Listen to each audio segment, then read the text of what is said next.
नमस्ते दोस्तों। आज जो कहानी मैं आपको सुनाने जा रहा हूँ उसे सुनकर शायद आपको आज रात नींद न आए, क्योंकि ये कहानी है एक ऐसे गुड्डे की जो किसी मासूम बच्चे के लिए नहीं बना था, बल्कि वह तो किसी और ही दुनिया से आया था। कहते हैं जब कोई चीज़ सिर्फ दिखावे और कलेक्शन के लिए बनाई जाती है तो वो महज खिलौना होती है, लेकिन जब उसमें किसी और की आत्मा बसी हो तब वो धीरे धीरे घर का मालिक बन जाती है। और इस कहानी की शुरुआत होती है दिल्ली की एक लड़की से जिसका नाम था सानिया। सानिया को बचपन से ही अजीब तरह के खिलौने इकट्ठा करने का शौक था। उसके कमरे की अलमारियां ना जाने कितनी गुड़ियों, पपेट्स, टेडी बियर्स और अजीबोगरीब कलेक्टिबल्स से भरी रहती थीं। उसके दोस्त मजाक में कहते, सानिया के कमरे में जाना मतलब किसी हॉरर म्यूजियम में चले जाना।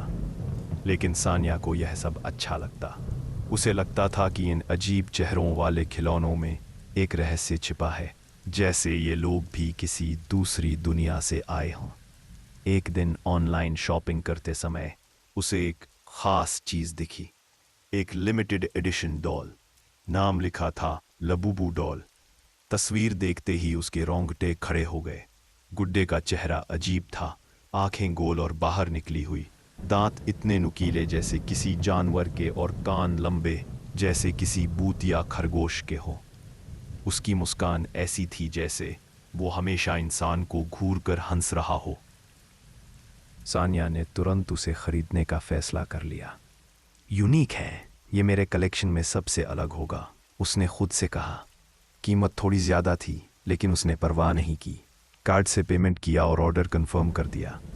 2 दिन बाद शाम को उसके घर पैकेज पहुंचा। बॉक्स देखकर अजीब लगा, बाकी ऑनलाइन डिलीवरी पैकेजेस की तरह नहीं था। इस बॉक्स पर न कोई कंपनी का नाम, न कोई लेबल, सिर्फ काले मार्कर से बड़े बड़े अक्षरों में लिखा था, never leave it alone at night, यानी इसे रात में कभी अकेला मत छोड़ना। सानिया ने सोचा शायद कोई मजाक है। उसने बॉक्स खोला। अंदर काले कपड़े में लिपटा हुआ गुड्डा रखा था। जैसे ही उसने कपड़ा हटाया उसकी आंखें ठिठक गईं। फोटो में जो डॉल उसने देखी थी असल में वो उससे कहीं ज्यादा डरावनी थी। उसकी आंखें मानो इंसानी आंखों की तरह चमक रही थी। उसने धीरे से उसे उठाया और शेल्फ पर बाकी खिलौनों के साथ रख दिया। पहली रात सब कुछ सामान्य था, लेकिन अगली सुबह जब वो उठी तो देखा कि लबूबू डॉल शेल्फ पर नहीं थी। हैरान होकर उसने पूरे कमरे में ढूंढा और आखिरकार वो गुड्डा उसके तकिए के पास बैठा मिला। ये यहाँ कैसे आया, उसने सोचा, लेकिन फिर खुद ही हंसकर बोली, शायद मैंने ही गलती से यहाँ रख दिया होगा। दिन बीतते गए और अजीब घटनाएं बढ़ती गईं। कभी दरवाजे पर खरोच जैसे निशान नजर आते, कभी कमरे में चीजें अपनी जगह से हिली हुई मिलती। एक रात उसे साफ साफ लगा कि जैसे कोई उसकी सांसों के साथ सांस ले रहा है। उसने लाइट ऑन की, पर कमरे में कोई नहीं था। बस गुड्डा था जो अब शेल्फ पर नहीं बल्कि उसके स्टडी टेबल पर रखा था। उसके दोस्त आए तो उसने मजाक में बताया कि ये गुड्डा अजीब है, खुद ब खुद जगह बदल लेता है। दोस्त हंस पड़े, तू ज्यादा हॉरर मूवीज देखती है, डॉल तो डॉल होती है। लेकिन सानिया को अंदर ही अंदर डर लगने लगा था। सबसे डरावना वाकया तब हुआ जब एक रात वो नींद में करवट बदल रही थी। तभी उसे लगा जैसे कोई फुसफुसा रहा है, बहुत धीमी खरखराती आवाज, सानिया लेट्स प्ले। वो अचानक उठ बैठी। उसका दिल जोर जोर से धड़क रहा था। उसने कमरे की लाइट ऑन की। शेल्फ खाली थी। लबूबू डॉल उसकी बिस्तर की चादर पर रखी थी। उसकी बड़ी बड़ी आंखें सीधे सानिया की आंखों में घूर रही थीं। उस रात के बाद से उसके सपने बदल गए। उसे बार बार एक ही सपना आता। सपने में वो खुद को गुड्डे के अंदर कैद पाती। वो बाहर खड़े होकर अपने ही शरीर को देखती, जो अब इंसान नहीं बल्कि लबूबू डॉल बन चुका था। बाहर खड़ा वो उसकी शक्ल में हंसता और कहता, अब बारी तुम्हारी है। धीरे धीरे उसकी हालत बिगड़ने लगी। उसके घर वाले नोटिस करने लगे कि वो अजीब हो रही है। आंखों के नीचे गहरे काले घेरे, नींद ना आना और कमरे में ताले लगाना। उसकी माँ ने पूछा, सान्या सब ठीक तो है? लेकिन वो बस हंस देती। एक दिन उसकी माँ अचानक उसके कमरे में गई। सामने का नज़ारा देखकर उसकी चीख निकल गई। सान्या आईने के सामने बैठी थी और उसकी गोद में लबूबू डॉल। वो गुड्डे के बालों को सहला रही थी और बुदबुदा रही थी, अब कोई हमें अलग नहीं करेगा, अब कोई बीच में नहीं आएगा। उसकी माँ घबरा गई। उसने गुड्डे को पकड़कर खिड़की से बाहर फेंकना चाहा, लेकिन जैसे ही उसने उसे हाथ में लिया, उसके शरीर में सर्द झटके दौड़ गए। उसने घबराकर गुड्डे को जमीन पर पटक दिया और दौड़कर कमरे से बाहर निकल गई। उसके बाद हर रात कमरे से अजीब आवाजें आने लगीं, कभी हंसी, कभी फुसफुसाहट, कभी दरवाजे पर किसी के चलने की आहट। पड़ोसी तक कहने लगे कि रात को उस कमरे से दो अलग अलग आवाजें आती हैं, एक सान्या की और दूसरी बहुत अजीब करखरी, मानो किसी गुड्डे की। सान्या अब उस गुड्डे से अलग नहीं होती थी। वो उसे हमेशा अपने साथ रखती, खाना खाते समय, टीवी देखते समय, यहाँ तक कि बाथरूम जाते समय भी। उसके दोस्तों ने आना बंद कर दिया। लोग कहते कि उसका कमरा अब किसी अंधेरे किले जैसा हो गया था। और फिर एक रात कुछ ऐसा हुआ जिसने सबको यकीन दिला दिया कि ये कोई साधारण गुड्डा नहीं था। रात लगभग 2 बजे का समय था। बाहर बारिश हो रही थी और खिड़की पर पानी की बूंदें टपक रही थीं। घर के सभी लोग गहरी नींद में थे, लेकिन अचानक सान्या के कमरे से इतनी जोर की चीख सुनाई दी कि पूरा घर कांप उठा। उसकी माँ और भाई दरवाज़ा तोड़कर अंदर घुसे। सामने जो दृश्य था उसने सबका खून जमा दिया। कमरे के बीचों बीच सान्या खड़ी थी और उसके चारों ओर लाल लाल खून से अजीब आकृतियां बनाई हुई थीं। उन आकृतियों के बीच लबूबू डॉल रखी थी और गुड्डे की आंखें पहले से भी ज्यादा चमक रही थीं। सान्या की आंखें लाल हो चुकी थीं और उसकी मुस्कान इंसानी नहीं लग रही थी। वो लगातार बुदबुदा रही थी, वो मुझे छोड़कर कहीं नहीं जाएगा, कभी नहीं जाएगा। उसकी माँ घबरा कर चीखी, सान्या ये सब क्या कर रही हो? लेकिन सान्या ने जैसे उनकी बात सुनी ही नहीं। अचानक उसने गुड्डे को उठाकर अपने सीने से लगाया और चीखते हुए कहा, अगर किसी ने इसे मुझसे अलग करने की कोशिश की तो मैं सबको मार डालूंगी। परिवार ने सोचा कि शायद उसे किसी ओझा या बाबा के पास ले जाना चाहिए, लेकिन जब तक वे कोई कदम उठाते हालात और बिगड़ने लगे। अब घर में अजीब घटनाएं होने लगी। रात को टीवी अपने आप ऑन हो जाता और उस पर सिर्फ फटी फटी तस्वीरें आती। दरवाजे अपने आप खुलने बंद होने लगे। कभी आधी रात को रसोई में बर्तन गिरने की आवाज आती, लेकिन जब जांच की जाती तो सब कुछ अपनी जगह होता। सबसे डरावना पल तब उसके छोटे भाई ने देखा कि गुड्डा सीधा खड़ा है। उसने अपनी आंखों से देखा कि लाबूबू डॉल धीरे धीरे सिर घुमाकर उसकी तरफ देख रहा है। वह डर के मारे कांप गया और भागकर मां के पास पहुंच गया। लेकिन जब वो सब कमरे में गए तो गुड्डा फिर से शेल्फ पर चुपचाप रखा था। परिवार ने मजबूर होकर सान्या को मनोचिकित्सक के पास ले जाने की सोची। डॉक्टर ने कहा कि ये ऑब्सेसिव अटैचमेंट है और दवाई से ठीक हो सकती है, लेकिन डॉक्टर को क्या पता था कि ये कोई बीमारी नहीं बल्कि किसी आत्मा का खेल है। दवाई का कोई असर नहीं हुआ, बल्कि अब तो स्थिति और खतरनाक हो गई। एक रात उसकी मां ने देखा कि सान्या कमरे में अकेली खड़ी है, लेकिन उसके साथ जैसे कोई और भी मौजूद था। उसकी परछाई दीवार पर 2 थी, एक उसकी खुद की और दूसरी जो लाबूबू डॉल की शक्ल की थी। वो परछाई हिल रही थी जैसे किसी और शरीर में जान हो। मां ने जैसे ही यह देखा, उनकी आंखें फटी रह गईं। उन्होंने तुरंत दरवाजा बंद कर दिया और बाहर भाग गईं। उस रात से सबने एक फैसला किया कि ये गुड्डा अब और नहीं रह सकता। सरा से इसे जलाने की कोशिश की तो आग में तुम सब जलोगे। ये मैं नहीं कह रही हूं, ये वो कह रहा है। और उसने सीधे गुड्डे की तरफ इशारा किया।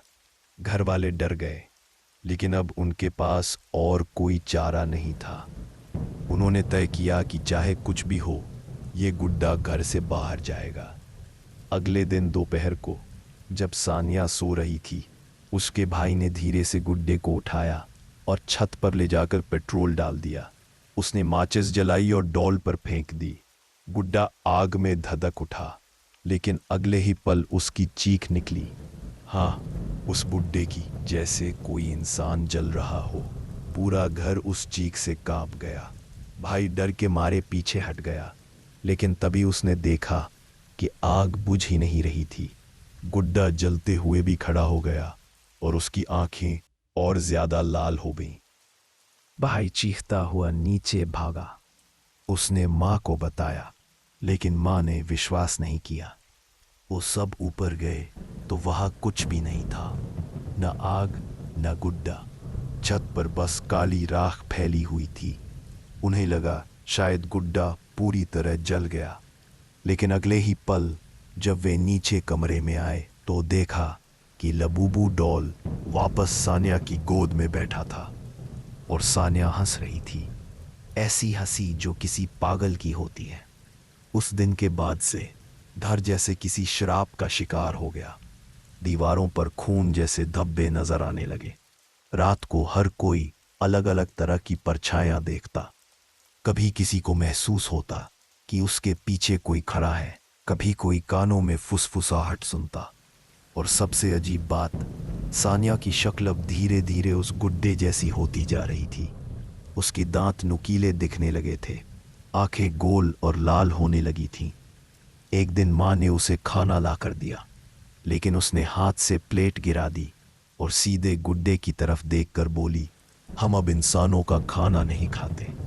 यह सुनकर माँ की रूह कांप गई। वो भागकर पुजारी को बुलाने गई। पुजारी ने घर आते ही महसूस कर लिया कि यहाँ कुछ बहुत भयानक है। उसने मंत्र पढ़ने शुरू किए। जैसे ही उसने मंत्रोच्चार किया, कमरे का तापमान गिर गया। खिड़कियां अपने आप बंद हो गईं और अचानक कमरे की सारी लाइट्स बुझ गईं। पुजारी ने चिल्लाकर कहा, यह गुड्डा शापित है, इसे किसी आत्मा ने पकड़ रखा है। लेकिन इससे पहले कि वो कुछ और कह पाते, लबूबू डॉल अपने आप हवा में उठ गया और सीधा पुजारी के चेहरे पर आ गिरा। पुजारी जमीन पर गिर पड़े और उनके गले पर गहरे निशान उभर आए, जैसे किसी ने नुकीले पंजों से खरोंच डाली हो। उस दिन के बाद पुजारी ने साफ कह दिया कि वो इस घर में दोबारा कदम नहीं रखेंगे। उन्होंने चेतावनी दी, ये गुड्डा तब तक यहाँ रहेगा जब तक कोई उसकी जगह नहीं लेता, और अगर सान्या को इससे अलग करने की कोशिश की तो जानलेवा होगा। अब हालत यह थी कि सान्या पूरी तरह गुड्डे के काबू में जा चुकी थी। वो उसके बिना रह ही नहीं पाती। वो उससे बातें करती, हंसती, खेलती। घर वाले समझ नहीं पा रहे थे कि आखिर करें तो क्या करें। और इसी बीच एक ऐसी घटना घटी जिसने सबको भीतर तक हिला दिया। रात के लगभग 3 बजे का समय था। बाहर घना सन्नाटा था। केवल पेड़ों की सरसराहट और दूर से आती किसी कुत्ते की भौंक सुनाई दे रही थी। घर के सभी लोग डरे सहमे अपने कमरों में दुबके हुए थे। तभी अचानक सान्या के कमरे से एक जोरदार धमाके की आवाज आई। दरवाजा जैसे किसी ने जोर से पटका हो। सब दौड़कर उसके कमरे की ओर गए। दरवाजा भीतर से बंद था। अंदर से हंसी की अजीब गूंज आ रही थी। एक ही नहीं, 2 आवाजें, एक सान्या की और दूसरी बिल्कुल खरखराती, भयानक, मानो किसी जानवर की। भाई ने दरवाजा तोड़ने की कोशिश की, लेकिन जैसे अंदर से किसी ने अदृश्य ताकत से धक्का दिया हो। दरवाजा हिल भी नहीं रहा था। तभी अचानक अंदर से आवाज आई, मत आना वरना सब खत्म कर दूंगी। आवाज साफ थी, लेकिन वो सान्या की नहीं लग रही थी। कुछ देर बाद दरवाजा अपने आप खुला। अंदर का दृश्य देखकर सबकी सांसें अटक गईं। कमरे के बीचों बीच सान्या खड़ी थी, लेकिन उसकी आंखें अब पूरी तरह लाल थीं। उसके होठों से खून टपक रहा था और उसकी मुस्कान इतनी चौड़ी थी कि चेहरा इंसानी ही नहीं लग रहा था। उसकी गोद में लबूबू डॉल बैठा था और दोनों की आंखें एक जैसी चमक रही थीं। भाई हिम्मत करके आगे बढ़ा और चिल्लाया, सान्या, ये सब छोड़ दे, ये तुझे खत्म कर देगा। लेकिन तभी गुड्डा हिला। हाँ, सबने अपनी आंखों से देखा। गुड्डे ने अपना सिर उठाया और धीरे धीरे गर्दन घुमाई। उसकी आंखें सीधे भाई पर टिक गईं। अगले ही पल भाई के पैरों के नीचे जमीन जैसे खिसक गईं। वह जोर से गिर पड़ा और उसके शरीर पर नीले निशान उभर आए। मानो किसी ने अदृश्य रस्सियों से उसे जकड़ लिया हो। माँ चीख पड़ी। उन्होंने रोते हुए कहा, हे भगवान, हमारी बेटी को बचा लो। तभी कमरे की सारी लाइटें बुझ गईं। अब बस अंधेरा और वहां सी गूंज रही थी। कुछ सेकंड बाद जब बल्ब फिर से जले तो सबने देखा सान्या गायब थी। कमरे में सिर्फ लबूबू डॉल बैठा था, ठीक बीचों बीच। सबने पागलों की तरह घर के हर कोने में तलाश की, लेकिन सान्या कहीं नहीं मिली। पुलिस बुलाई गई। उन्होंने पूरा घर खंगाला, छत, बेसमेंट, हर जगह, लेकिन सान्या का कोई निशान नहीं मिला। केवल उसका एक टूटा हुआ बाल लबूबू डॉल के कपड़ों में फंसा था। पुलिस ने कहा शायद लड़की भाग गई होगी, लेकिन माँ जानती थी वो कहीं भागी नहीं थी। उस रात माँ ने पहली बार देखा कि गुड्डा धीरे धीरे अपनी शक्ल बदल रहा था। अब वो पहले जैसा नहीं था। उसकी आंखें और चेहरा धीरे धीरे सान्या जैसा बनने लगा था। माँ की चीख निकल गई।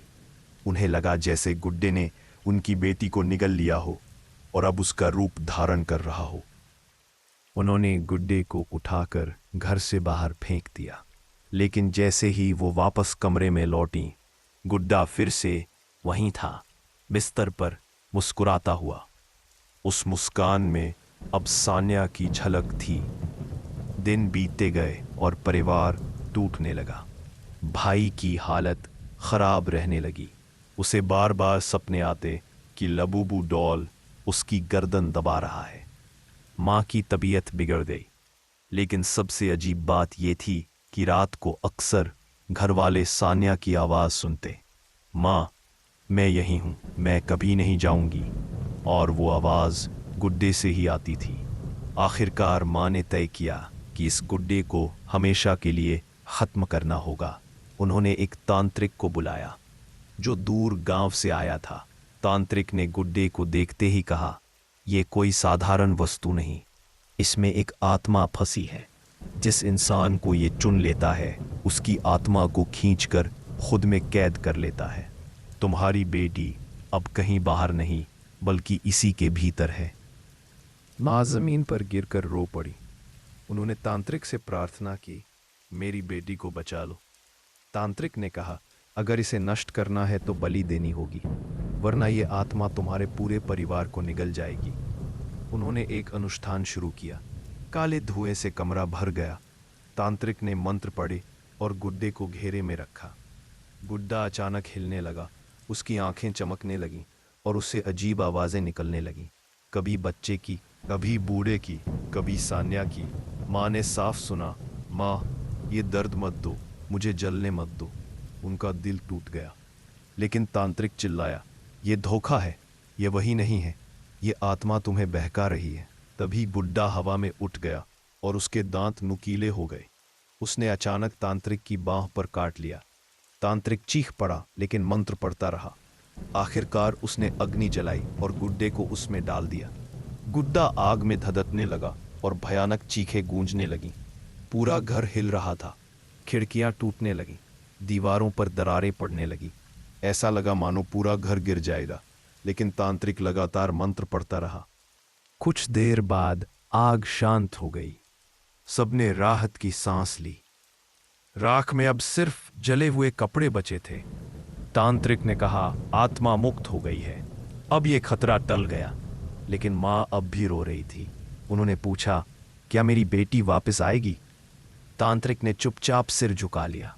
उस दिन के बाद घर में सब कुछ सामान्य लगने लगा। लेकिन एक रात खिड़की पर परछाई देखी। वो परछाई सान्या की थी।